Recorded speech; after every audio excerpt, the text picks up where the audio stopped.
chicos, ¿cómo están? Buenas tardes. Vamos a continuar con las clases. Vamos a ver ahora la evaluación diagnóstica y la resolución del simulacro diagnóstico de ginecología, epidemiología y estadística. ¿Correcto?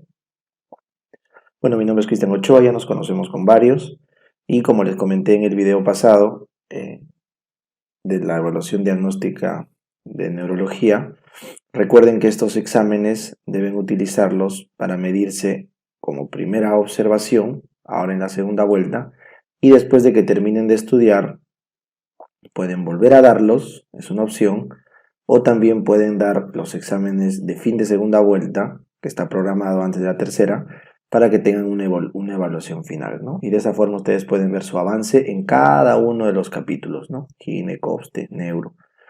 La idea es que, como están empezando ahora, producto de la segunda vuelta, tengan que haber avanzado su nota. ¿Ya? La cantidad de puntos que se avanza depende mucho del basal. ¿Ya? A veces cuando se empieza con notas bajas como 12 o 13, se puede subir hasta 16, 17. Es posible. Cuando se empieza con notas altas como 15, 16, ya solamente se sube un punto, 16, 17. Es como que tiene un límite el ascenso. Es difícil sacar más de 17 en los exámenes de evaluación diagnóstica porque son preguntas nuevas de bastante teoría, ¿ya? Si sacan más de 17, bueno, el capítulo está prácticamente asegurado, al menos en todo lo que se ha hecho en las teorías de primera vuelta. Bueno, empecemos entonces con ginecología, un poco de anatomía, a ver. Señalen lo falso respecto a la anatomía de la pelvis, ¿ya? El piso pélvico tiene un componente muscular, correcto, que es el músculo elevador del ano y los coccigios, y un componente facial, correcto, que se divide en planos, bueno, 1, 2, 3 de lance, verdadero.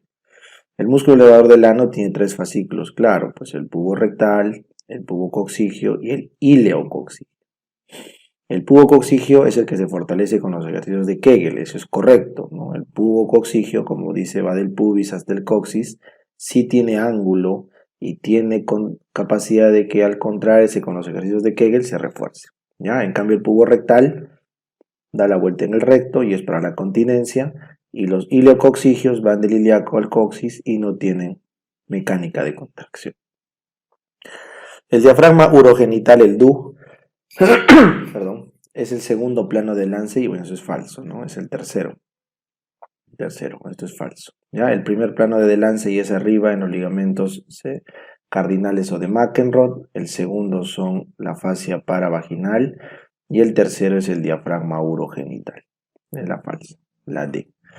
El ligamento cardinal es el primer plano de lance y eso es correcto. Es una estructura que sirve de soporte para la fascia endopélvica y también se conoce como línea blanca de la pelvis. Entonces, ¿dónde se agarra todo el componente facial de la pelvis? En el arco tendinoso del elevador del ano. No se olviden. De ahí es el punto donde se conectan todas las fascias parietales. Mecánicamente permiten que las fascias viscerales o endopélvicas puedan tener soporte. ¿Ya? El arco tendinoso del elevador del ano. Clave directa.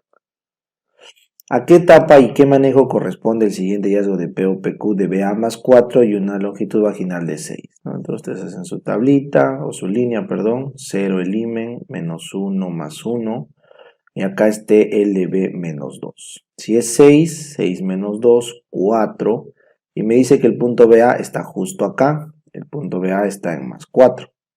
Entonces, este es TLB menos 2 negativo hacia adentro, entonces de acá para acá es grado 0, de acá para acá es grado 1, de acá para acá es grado 2, grado 3 y acá grado 4. Y ahora el BA está justo en el punto, entonces ¿lo incluye o no lo incluye? Lo incluye, pues no se olviden. El grado 2, el grado 0 y el grado 4 incluyen. En cambio el grado 1 y el 3 no incluyen los extremos. Entonces en este caso es grado 4 y al grado 4 no le corresponde pesario, sino le corresponde cirugía obligada, ¿no? Porque hay retención urinaria. Señala el orden de importancia de mayor a menor de los factores que te dan distopia. Entonces recuerden, lo que más da distopia es la paridad. Número 1, número 1. Lo segundo que está estudiado es la edad. No es la obesidad, es la edad.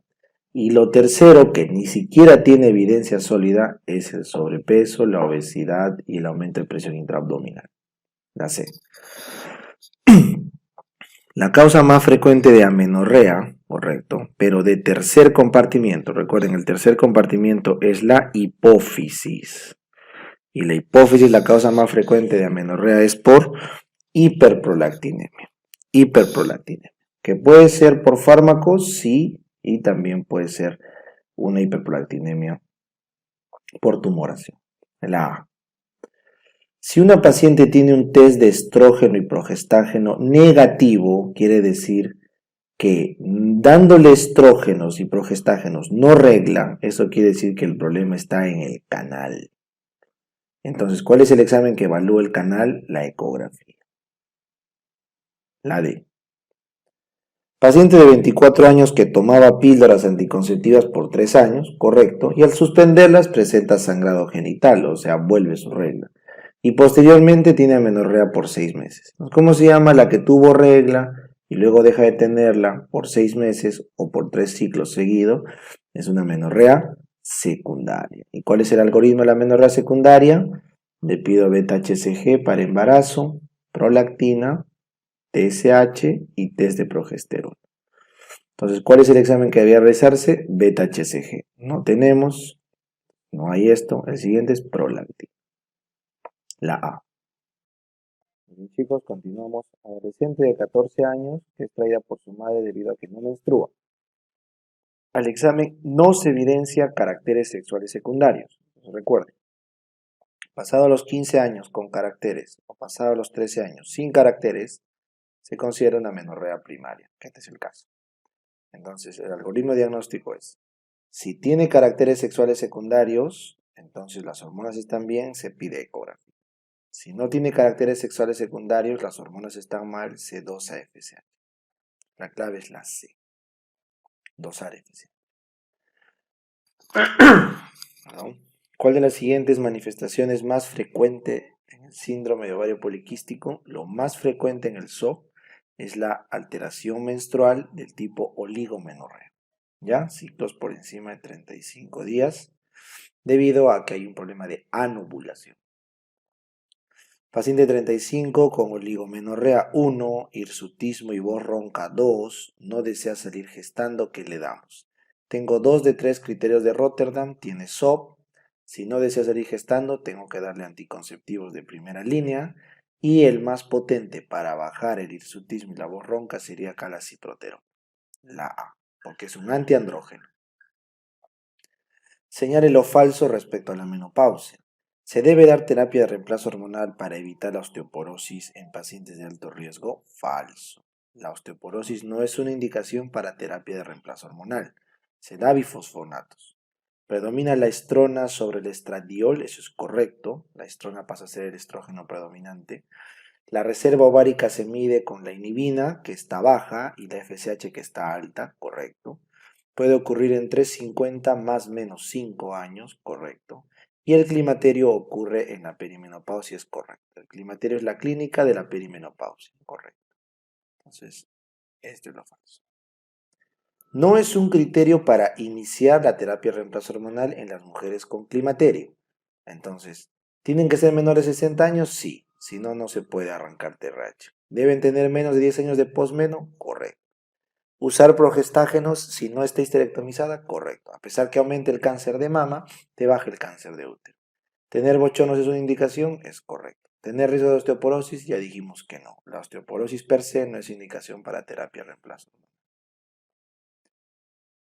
Señale lo falso respecto a la infertilidad. ¿Se usa clomifeno como inductor de la ovulación en los primeros 6 meses de una paciente no obesa? Sí.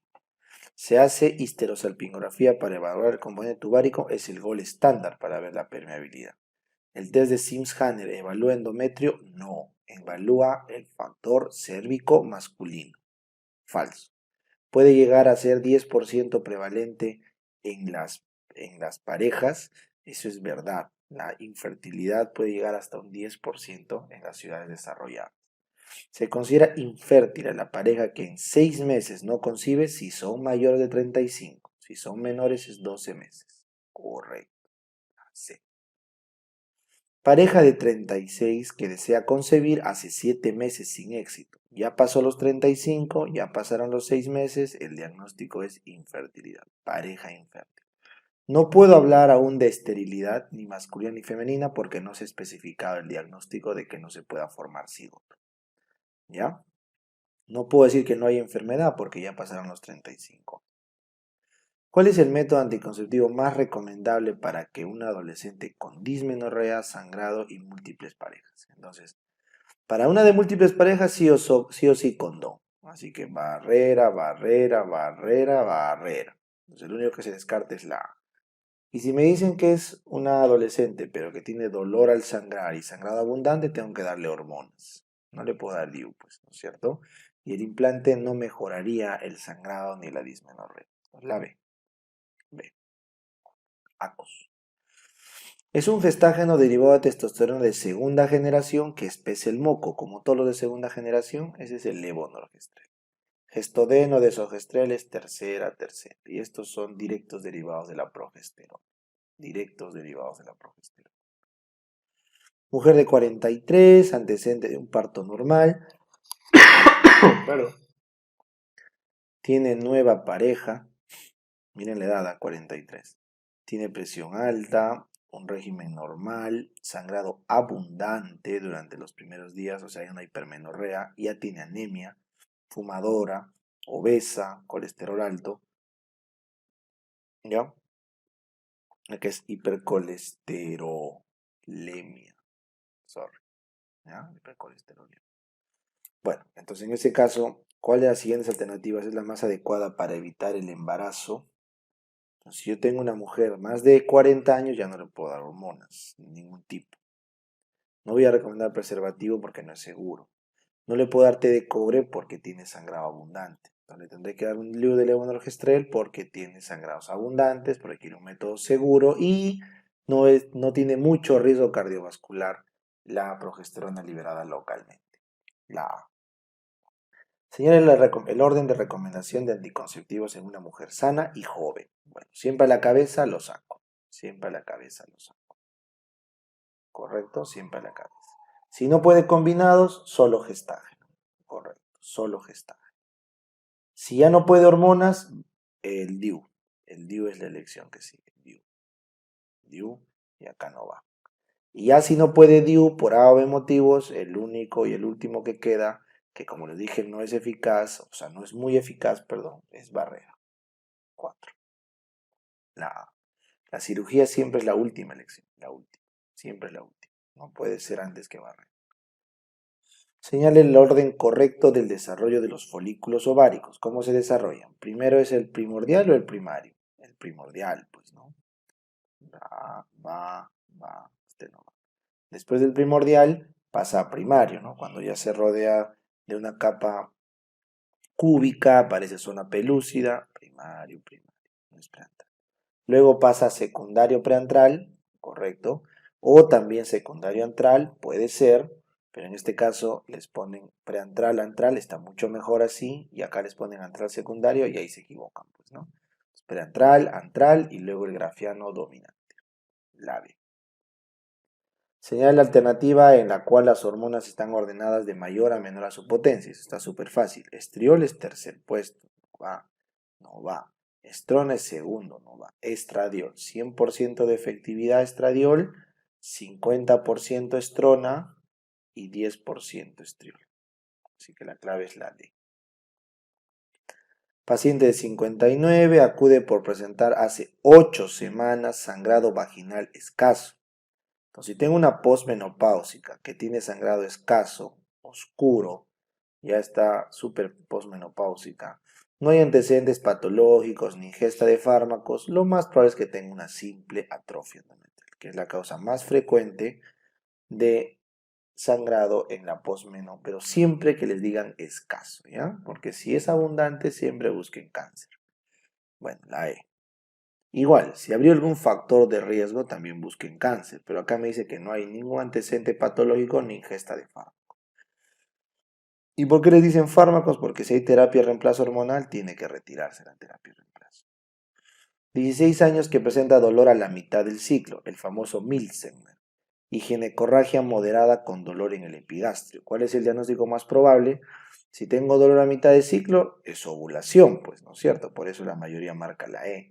Pero si me dicen ginecorragia moderada, o sea, es una metrorragia, porque está sangrando a mitad del ciclo. Es una metrorragia, ¿ya? No puede ser dismenorrea porque no me dice dolor mensual, cíclico. No puede ser aumento de progesterona, porque ese no sería un diagnóstico correcto. Y no te da moderada, te da spotting. La progesterona del sangrado que te da normal es un spotting. Y cuerpo lúteo hemorrágico, ¿no? Porque el dolor no es a mitad del ciclo, es al final, en el día 21 en adelante. Es una simple metrorragia. Paciente soltera de 65 que acude a consulta por sangrado vaginal luego de 10 años. Siempre hay que descartar en todo sangrado de una posmeno cáncer, ¿no? Entonces hay que hacer un legrado uterino biópsico o una histeroscopía biópsica, ¿no? Más aún si me dicen que es soltera, asumo que es nulípara, factor de riesgo. En pacientes con episodios de metrorragias disfuncionales severas, ¿cierto? Disfuncional se refiere a que estamos en el COIN. Y dentro del COIN la anovulatoria es la más frecuente. ¿Cuál es la conducta terapéutica inmediata? En la emergencia, si ya sé que es disfuncional, no tengo miedo de que sea un cáncer, entonces tengo que tratar ese rato con estrógenos, no tengo estrógenos, entonces simplemente quirúrgico, legrado, curetaje o incluso histerectomía. Pero esto es primero. La histerectomía es después, ¿ya? Porque dice que es severa, pues, ¿no? Debe estar con hipotensión, anemia. No se tapona el útero, el oxitóxico no sirve cuando no está gestando y no le puedo pasar sangre si no sé los niveles de hemoglobina. Paciente con útero miomatoso con metrorragia, hipermenorrea y anemia. ¿De qué mioma se trata y cuál es el mejor examen y qué manejo propones? Si tú me dices que hay metrorragia, yo debo sospechar submucoso. Si hay hipermenorrea, debe ser un submucoso grande que ya se metió en el miometrio o un intramural también, porque pueden coexistir los dos. Y si me dicen que hay anemia, bueno, ya merita cirugía. Entonces, ¿cuál es el mioma que va a cumplir los dos requisitos? Submucoso. Este no es, este es, este no es, este es, este no es. Ahora, ¿cuál es el mejor examen para un submucoso? Siempre la histerosonografía, no la ecografía sola, sino la histerosonografía para ver su profundidad.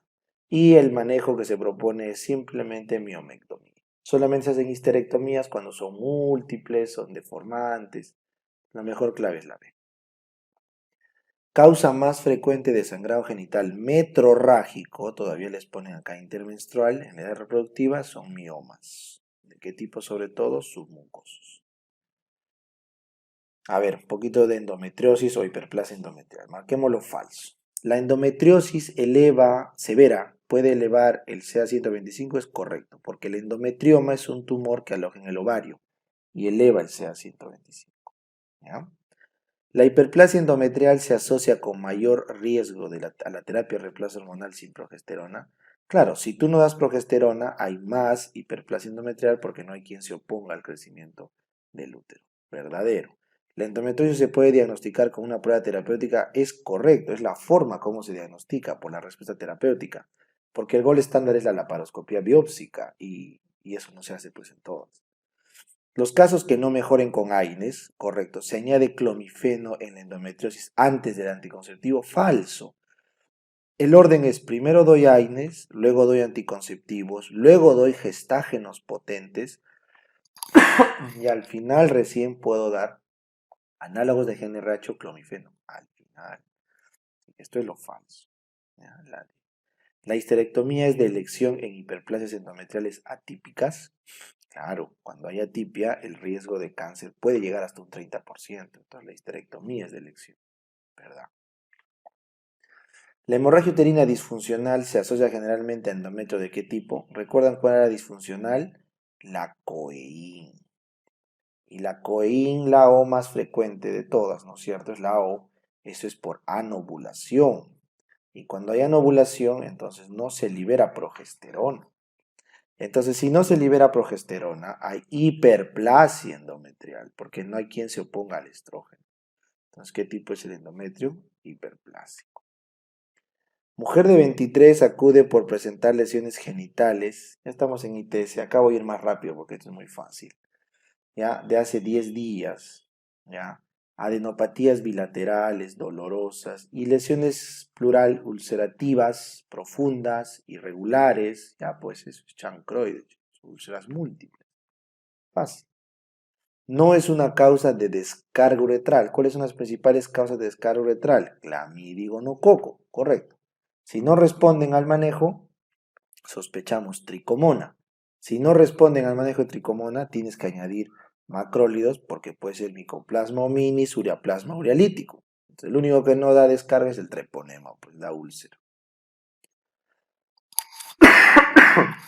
Ama de casa de 30 años, esterilizada, presenta flujo homogéneo y fino, pH más de 4.5, prueba de KOH positiva, Klussel positivo, tiene vaginosis, ¿no? ¿Se usaron los criterios de Amsel? Correcto, esos son los criterios de Amsel. ¿Es una ITS? Falso, la vaginosis es un sobrecrecimiento de flora, no es ITS. ¿Se trata con metro en casos indicados? Sí, en gestantes y en las que vamos a hacer procedimiento. ¿Se debe a un desbalance de la flora anaerobia? Correcto. Crece Gardnerella mobiluncus, baja lactobacillus. ¿Es el flujo más frecuente de todos? Correcto. A pesar de que no es el que más va al ginecólogo, pero es el más frecuente de todos. Secreción amarillenta, espumosa, cervix eritematoso, nos hace sospechar tricomona vaginalis, que es un sarcomastigóforo, ¿no? La tricomona es un sarcomastigóforo. Bueno. Ante un paciente que sufre violación, ¿qué debemos hacer? El manejo lo hace un legista y un ginecólogo especialista, correcto. Se da terapia de anticoncepción de emergencia, levonorgestrel. Hay que pedir exámenes para descartar todo. Hay que dar tratamiento preventivo de las ITS, eso es correcto para cada una, incluido inclusive hepatitis B, ¿ya? Hay que dar inmunoglobulinas, según una nueva norma. Y hay que dar profilaxis por exposición de VIH, correcto, con emtricitabina, tenofovir, pero acá está el error. No se recomienda efavirenz, sino se recomienda un inhibidor de proteasa, porque son más potentes, solo para la profilaxis post-exposición. ¿Ya? Se puede dar efavirenz, sí, pero es mejor dar el de inhibidor de proteasa. ¿Ya? Ahí está el truquito en esa pregunta. ¿El anticonceptivo de emergencia en caso de violación es DIU? No, es un gestágeno, o sea, no es DIU, es levonorgestrel sí, pero en pastilla. De segunda generación el levonorgestrel porque espesa el moco. Por eso se da 1.5 miligramos o 0.75 en 2 dosis. ¿Ya? Los que me dicen, doctor, ¿y por qué no la ve? Porque bueno, esta es más específica, pues, ¿no? Mujer de 30, 3 gestas, hace una semana acude a emergencia por dolor de gran intensidad en el bajo vientre y fiebre. Tengo una semana, dolor subagudo, dolor en bajo vientre, fiebre, al tacto vaginal, dolor a la movilización del cervix. Ya tengo dos criterios mayores de Hager, el dolor del vientre, el dolor del cervix, y un menor, tengo EPI. Pero hay una masa palpable en anexo izquierdo, probablemente esa EPI sea grado 3, o sea, con absceso pélvico, la D. Antecedentes de relaciones sexuales sin protección, dolor abdominal intenso, rebote y a la movilización del cervix. Nuevamente tengo criterios de EPI, pero como hay rebote positivo, eso es EPI grado 2. No te olvides que el grado 3 es cuando hay masa y el grado 1 es cuando no hay rebote positivo. Muy bien. Paciente 23 sin antecedente acude a control de rutina, le hacemos su Papa Nicolau y el reporte indica que hay una lesión intraepitelial de bajo grado low SIL del Papa Nicolau. Se le hace la colpo, se toma la biopsia y la lesión hallada, el resultado es una NEC, una neoplasia, un NIC 1. Entonces, ¿qué recomendamos en un NIC 1 en una mujer joven sin aparentes factores de riesgo? Observar, ¿no? Entonces, controlamos en 6 meses con Papa Nicolau o en 12 meses con prueba molecular y si persiste, volvemos a controlar hasta por 2 años. Si por 2 años o más persiste, ahí recién se cauteriza, ¿ya? No hay que conizarla, el PAP no es con 12 meses, es 6, es con prueba molecular 12 y no hay que cauterizar de inicio. Señale lo falso respecto al Papa Nicolau, lo falso. Las células vaginales maduras son eosinofílicas y de núcleo picnótico, ¿se acuerdan? Claro, pero esas son las que tienen alto aporte estrogénico, pues, ¿no? Eso es verdadero. ¿Las células basales tienen núcleos grandes? Claro, Doc, las células basales tenían núcleos más grandes y eran basófilas porque estaban recién desarrollándose. ¿ya? O también ocurridas con estímulo progestacional. Verdadero. La basofilia es característica de las células inmaduras, acabo de decirles, correcto. Las caveolas perinucleares no son típicas de las infectadas por VPH, falso. Claro que la caveola es típico del VPH, ¿no? Eso se llama coilocitosis.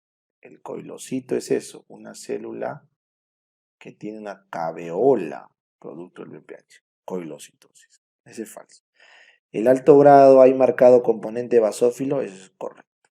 La clave es la D. Paciente a quien se realizó un cono frío cuya anatomía patológica reporta carcinoma epidermoide invasor con menos de 5 milímetros de profundidad en el estroma. Según la clasificación FIGO 2018, ¿qué corresponde a este estadio? Entonces ya les dije, ¿no? Una forma fácil de acordarse es, pones 3 milímetros, 5 milímetros, 2 centímetros, 4 centímetros. Entonces 1A1, 1A2, 1B1, 1B2 y 1B3. ¿Correcto? Si es más de 4 centímetros. Entonces me dice que tiene menos de 5, estamos acá. 1A2. La A. Paciente acude con lesión de alto grado, le hacemos su colpo, es satisfactoria, pero no veo la lesión. Entonces tengo PAP positivo. ¿A qué? A H sí, eso es peligroso. Le hago la colpo, pero no veo la lesión. Entonces, si no veo la lesión, debo hacer curetaje endocervical, ¿no es cierto? La clave correcta es la A. No se hace AMEU, no puedo hacer cono a ciegas, ningún tipo, menos electrofulgurar. ¿Ya? Pero en cambio esta es otra pregunta, miren, se tiene un paciente de 37, le hago PAP, lesión de alto grado, lo mismo que el anterior, el médico le hace una colpo más biopsia y no puede visualizar lesión. Entonces, ¿qué indicaría ahora? La mayoría va a marcar la D, legrado. Como en la anterior pregunta, Doc, es correcto, porque no vas a conizar de frente ni vas a repetir el PAP. Pero en esta alternativa te dicen que hay tinción Lugol y ácido acético, o sea, estoy teniendo que asumir que no se puede visualizar, no implica que he usado las tinciones, porque tengo una alternativa que me dice de las tinciones. En cambio, en la anterior pregunta me dice que no se ve la lesión y no tengo en las alternativas las tinciones. Entonces ahí, caballero, tenemos que asumir que nos están preguntando por el paso siguiente, que es cuando no se puede visualizar a simple vista, se tiene que añadir Lugol desde Schiller y ácido acético. Este es mejora.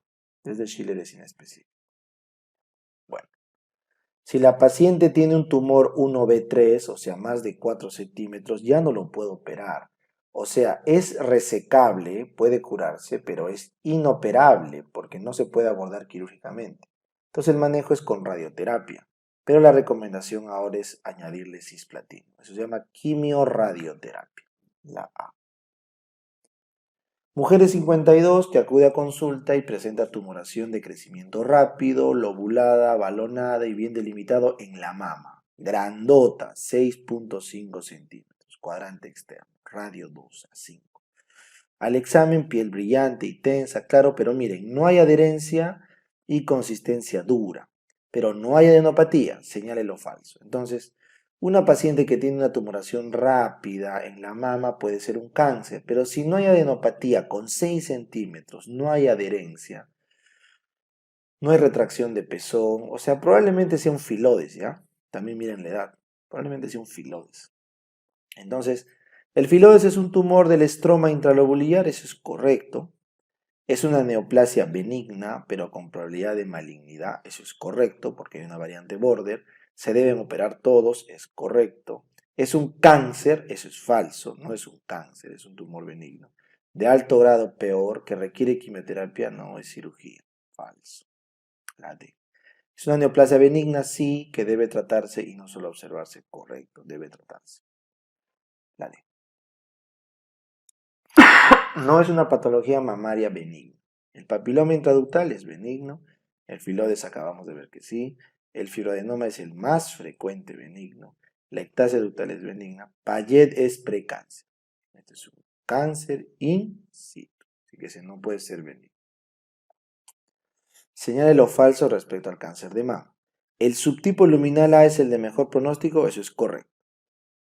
el subtipo ER2-neo es el que tiene el factor de crecimiento y se puede tratar con trastuzumab, es correcto. El factor pronóstico más importante es la adenopatía, eso es correcto, fue pregunta del accidentado, pues, ¿no? Los tumores de 20 milímetros, o sea, más de 2 centímetros, no requieren quimio, falso. A partir de 1 centímetro requieren quimio, falso. La menarquia antes de los 12, precoz, y la menopausia tardía son factores de riesgo, correcto, pues, ¿no? Mucha exposición a estrógeno.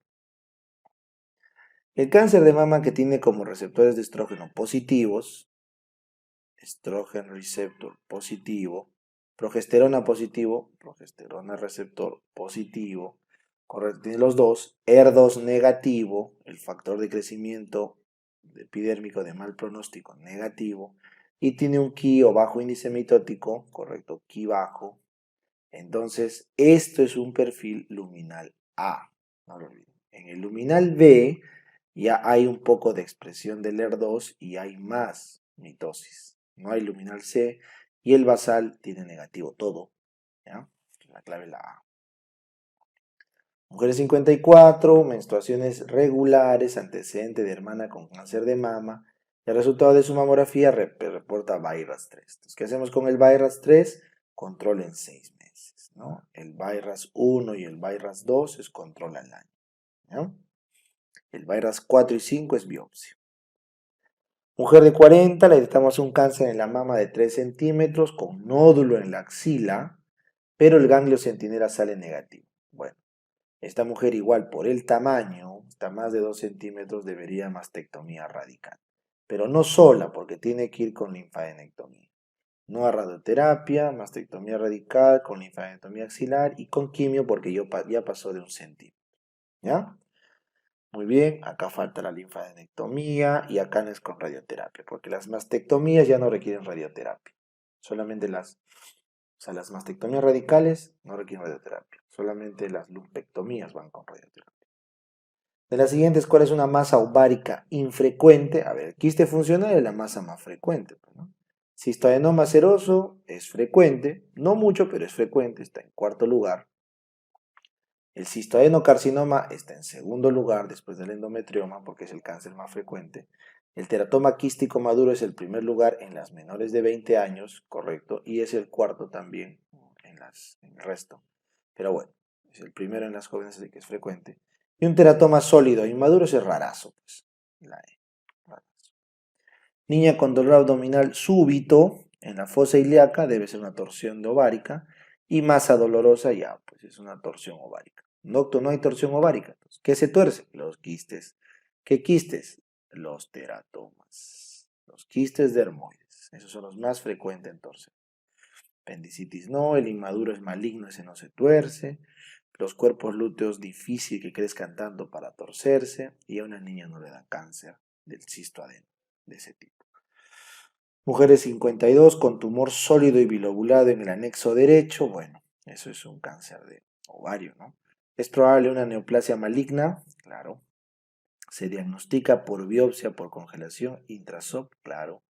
Es probablemente de origen epitelial, la mayoría más del 65%.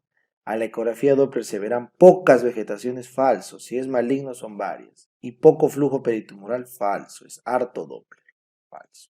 El level sea 125, sí. Señala la relación incorrecta. A ver, cistoadenocarcinoma mucinoso pinta 19.9, sí. El cistoadenocarcinoma mucinoso pinta CA 125, bueno, como todo epitelial, sí.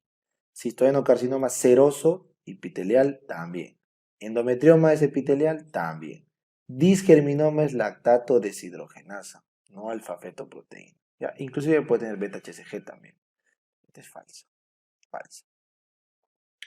66, sin hijos, obesa, hipertensa, diabética. Todos los factores, edad, nuliparidad, obesidad, hipertensión, diabetes. ¿Para qué? Para cáncer de endometrio. Sangrado posmeno, el diagnóstico más probable de todos los siguientes, y es resecable hasta qué estadio, bueno, cáncer de endometrio, les dije, ¿no? Y solo se puede operar con inyección curativa hasta el 1A, que ocupa menos del 50% del tumor está metido en el miometrio. ¿Ya? Muy bien, o sea, menos de la mitad del miometrio está tomado. El sangrado asociado al coito, ¿en qué tipo de lesión no se debe pensar?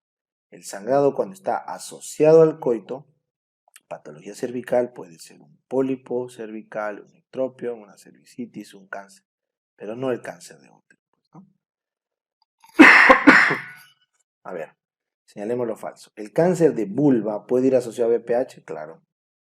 El cáncer de células claras de vagina se asocia al uso de dietilestilbestrol de joven, no, es en el feto, falso. La exposición fetal, ahora sí, a dietilestilbestrol predispone a cáncer en mujeres, eso es correcto. La exposición fetal. El cáncer de vagina más frecuente es el metastásico, correcto. Metástasis de vulva o de cervix. Y el eczema de vulva en una anciana que se extiende a los músculos puede ser un Payet extramamario, correcto. La falsa es la B. Señale la frecuencia del cáncer de vulva de mayor a menor. ¿Cuál es lo más frecuente en cáncer de vulva? El escamoso. Melanoma no es glandular, escamoso, escamoso. Segundo lugar es el melanoma, no se olvide, que no es el glandular, no es el seroso. Y en tercer lugar es el glandular. La clave correcta es la A. Señale lo falso. La dismenorrea primaria, la más frecuente de todas, verdadero. La que ocurre desde la menarquia, la que va mejorando, esa es la primaria. La dismenorrea primaria no se asocia a daño orgánico, correcto. No debe haber daño orgánico para decir que es primaria, esa es su definición básica. La dismenorrea secundaria se asocia a endometriosis o a cualquier daño orgánico, es correcto. La dismenorrea secundaria suele iniciar en la menarquia, falso. Suele iniciar después, 25, 30 años. Y empeora, no mejora, falso. La dismenorrea primaria se trata con AINES, sí, son de primera línea. Muy bien, no es parte del manejo de una dismenorrea primaria. A ver, se van a dar primero los AINES. Eso es correcto. Si no mejora con AINES, se da anticonceptivos orales combinados. Eso es correcto. Si no mejora con anticonceptivos orales combinados, se ha visto que el DIU del levonorgestrel mejora bastante también. Y el extremo ya pues es una castración central, análogos de género, el extremo. En cambio, una T de cobre no ayuda en nada, al contrario empeoraría la dismenorrea. A ver, un poco de Bartolino. Paciente acude con una masa en el labio mayor, probablemente un quiste de Bartolino. Es posterolateral, de hecho que debe ser eso. Está grande, más de 3 centímetros y flogótica. Entonces, ¿qué hay que hacer? Bueno, hay que hacer una incisión y drenaje con catéter Ward por el tamaño, más de 3. Hay que tomar cultivo y dar antibióticos porque está flogótica. La A, ¿correcto? Acá le faltan los antibióticos, acá le falta el drenaje, acá es antibiótico-terapia, no baños de asiento, y acá le falta la toma de cultivo y el drenaje. La A. Señale lo falso. Si se infecta un quiste de Bartolino, ¿E. coli es un germen muy frecuente? Correcto, es la primera causa. Su manejo definitivo, si recurre, es marsupializar. Sí, recuerden que la única forma de preservar la glándula y evitar la reinfección es marsupializando. Los casos severos siempre requieren drenaje con catéter Ward, ya les expliqué, cuando son más de 3 es correcto. Si es menor o igual a 3 y sin signos de infección, puede ser manejo no farmacológico con baños de asiento. Correcto. Se considera quiste grande cuando supera los 3 centímetros, no los 6. Falso. No es una causa de violencia de género según los 4 niveles de factores que hemos visto. Acuérdense. Antecedente personal de violación en el hombre es factor personal de riesgo. Ser varón es factor de riesgo. Hay mucha más violencia de género de hombres hacia mujeres. Vivir en medios de mucha delincuencia es un factor social. Roles diferenciados entre géneros es un factor cultural. Todo eso hemos visto. No tener educación no es un factor de riesgo. No es un factor. ¿No? Señale lo falso sobre la violencia de género. La mayoría de casos de violencia es contra un menor de edad, claro, más del 60%. La mayoría de afectadas no busca ayuda porque no lo considera necesario, eso es correcto, porque simplemente creen que no tiene por qué denunciarse eso, que es normal. El agresor más probablemente es un familiar, más del 70% de casos es un familiar cercano. Y la violencia más frecuente es la física, falso, es la psicológica. La pobreza es un factor asociado a la violencia, eso es cierto. La violencia es un factor social asociado a la violencia. Muy bien.